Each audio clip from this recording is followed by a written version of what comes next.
susitarimas, ką jūs galėtumėt pasakyti, ko reikėtų siekti šiai dienai? Siekti susikalbėjimo, tai man atrodo, kad akcija yra tas dalykas, kur dėmesys yra maksimaliai sutelktas ir tas susikalbėjimas po tokių akcijų, matyt, turėtų būti bus efektyvesnis. O kalbėti yra pokyčiai dėl akcizų, pavyzdžiui, daugiametės pievos čia, ar numanoma kažką kalbėti, keisti? Dėl daugiamečių pievų ir ganyklų mes laukiame komisijos vertinimo ir kitą savaitę turėsime, manau, daugiau detalių. O ką nors ūkininkam galite pasakyti tokio gero, konkretaus? Ar pasikeitė?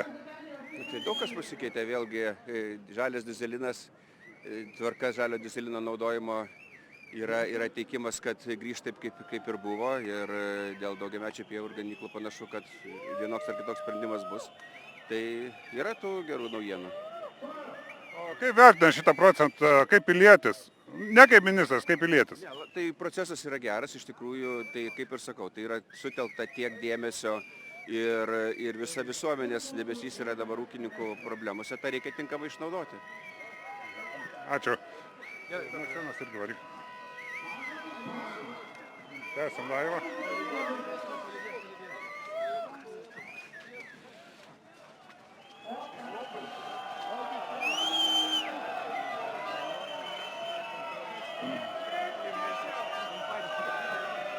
Labą dieną.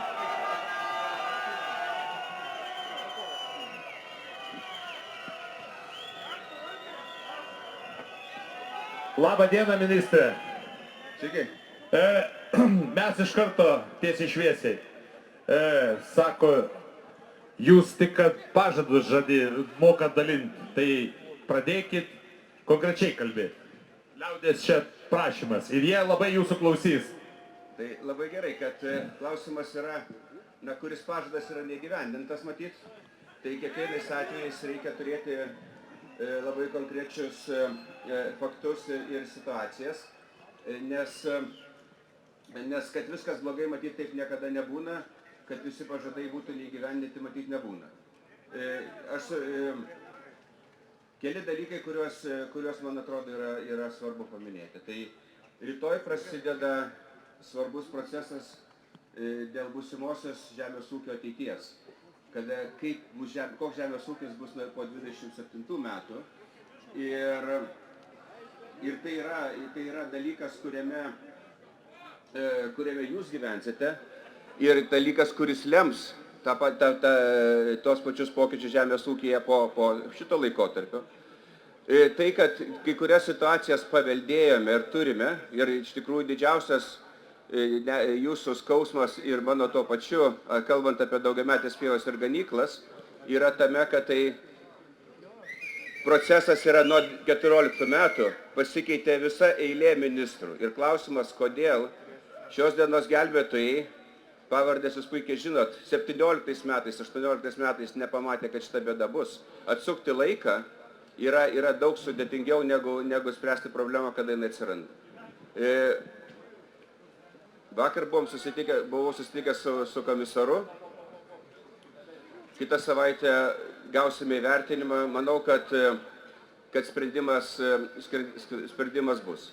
Nes aš puikiai suprantu ir nenoriu niekam įteikti, kad kažkieno sprendimas, kad ūkininkai ar biurokratai ar dar kažką padarė klaidas.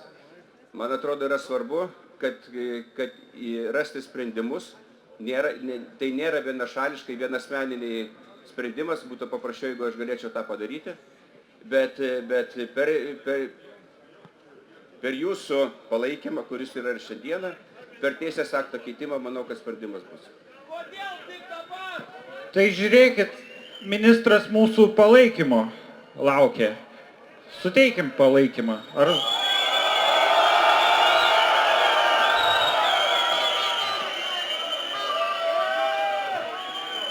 Ministre, kaip vertinat savo darbą? Čia jūsų įvertinimas yra.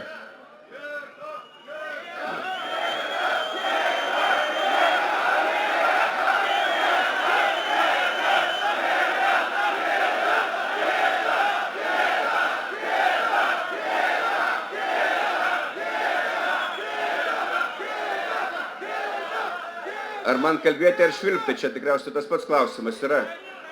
Daugelis dalykų, kuriuose matyta ir lemia, kad šiandieną jūs renkatės, kaip ir sakau, daugelį dalykų tikrai paveldėjau arba atėjo su ta pačia ES politikos pokyčiu. Tai kokia politika bus ateityje, vėlgi yra daug kas priklauso nuo jūsų, kiek aktyviai dalyvausite. Ir jūs dalyvaujate Lietuvoje, vienoje šalyje iš 27, o ne pačio ES. Ir iš tikrųjų, man atrodo, kad tuose dalykuose, kuriuose mes galime keisti, aš kalbu apie tą patį šių metų deklaravimo laikotarpyje, keitimus mes apsitarėme su jūsų bendruomenė ir tas... Gerai, tai... Ar ne per sunkus jums šitas darbas? Ne, man šitas darbas ne per sunkus. Ne per sunkus. Išeit nenorit.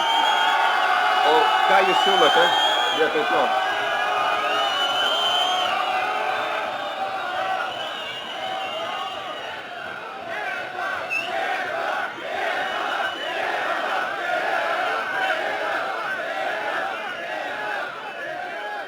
Tai išeit nenorit iš šito darbo?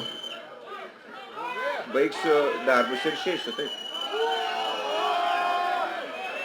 Dar yra nenuveiktų darbų. Baigs mūsų ministras darbus ir tada išeis.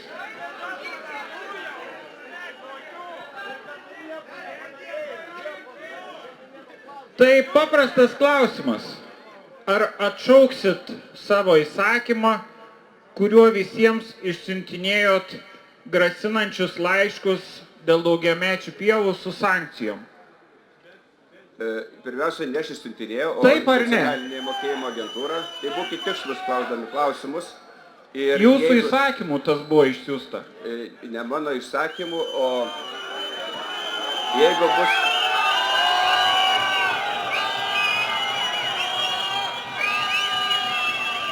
Žiūrėkit, mielieji, labai paprastas dalykas. Sprendimai nepriimami šitose formose. Ministras nei Žemės ūkio ministerija daugiamečių pievų ir ganyklų nedeklaravo. Tai yra faktas. Ministras, stovintis prieš jus, sprendžia bendrą problemą, ne asmeninę.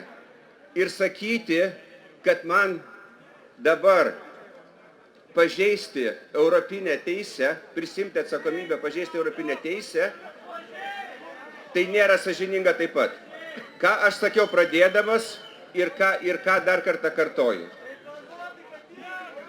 Rasim sprendimą, panašu, kad rasim, tada bus atšauktas ir tas reikalavimas atstatyti daugiametės pievos ir ganyklas. Kol nėra, yra taip, kaip yra.